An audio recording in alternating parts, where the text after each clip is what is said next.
Hello, friends. Welcome to your weekly motivational moments with Eric Vickery, president of coaching at All Star Dental Academy.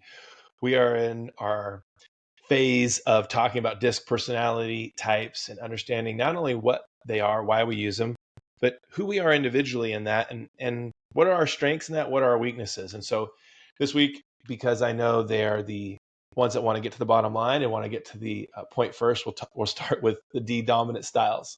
So I want you to picture the four square grid where D dominant styles are in that top left corner for you. And on the top are external processors, extroverts, talkative people, people who are tellers. And on the left side of that square are the analytical, task-driven researchers, problem-focused type people. Less people-focused, but more focused on the task. And so that's where you'll find your D dominant styles. They're extroverted tellers and they're task-driven. Now, this is about 15% of the population, but what I want you to really focus in on here is that these are executors. These are people who do and who tell people what to do.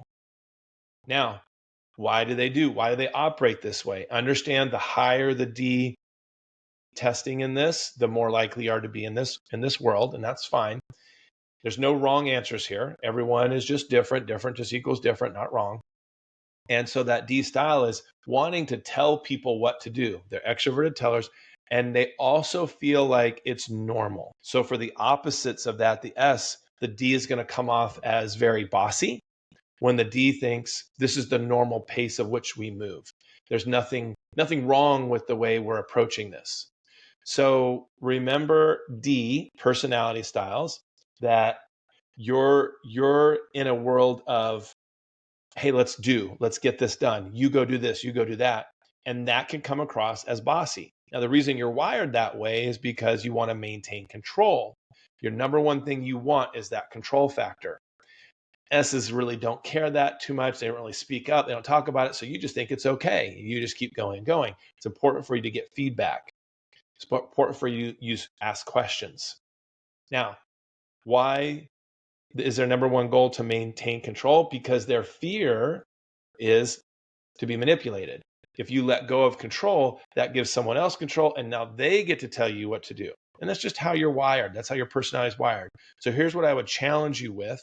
Understand that you like the bottom line. You want to get to the point.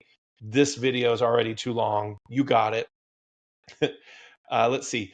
You really want to run on time and you want to get the job done. You want to hit the goal and you want to achieve. I totally get that.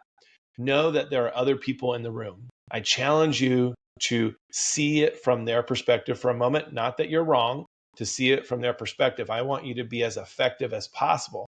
That means curtailing, using your emotional intelligence to now adapt and go, hey, I've got an S opposite of you. I've got an S style in my chair, on my team, that I want to adapt to, that I want to work with. Let me seek to understand them a little bit more and see what resonates with you and go, oh, I never saw it that way. We're all learning and growing. Your personality is set at age, 4? But our emotional intelligence is always growing. You're always learning on how to improve and grow.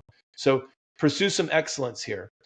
Find moments where you can pull back and say, hey, I can go softer on this. I can get some more feedback. I can pause and let other people communicate in the room. I can ask questions to get to see what makes this person more comfortable. And here's the question you can ask. What would be the best way for us to figure out how to do X? How can I make sure you're as comfortable as possible as we move through Y? Those are things that you can ask this week. So I challenge you to grow in this, as we're going to do all 4 personality styles over the next few weeks. We're going to work on how to grow each other. We all have work to do. We all have room for improvement. I don't think anybody would raise the room and say, I know it all. Well, maybe the D's might raise their hand and say, I know it all in a funny way, just jokingly. But just know this, we're all in a space of working on improving ourselves. We're all a work to be finished. Keep growing and make it a great week. All right, guys, have a good one.